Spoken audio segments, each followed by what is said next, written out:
Ar juvelyras gali apkeisti jūsų prabangų akmenį dirbinyje, atnešus remontui, atnaujinimui, dar kažkam? Esu girdėjęs interneto platybėse tokį susirūpinimą ir noriu apie tai pakalbėti.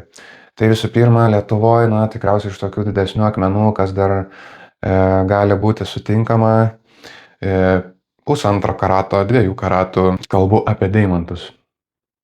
Tai, gal ten 2,5–3, bet čia jau, manau, tikrai yra retas akmuo Lietuvos platybėse.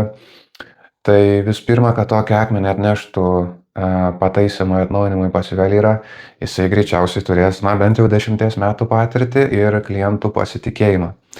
Ir dabar visą tą išmes per langą dėl kelių tūkstančių vertės akmens. Aš manau, čia yra visiška nesąmonė ir tikrai joks juvelyras to nedarys.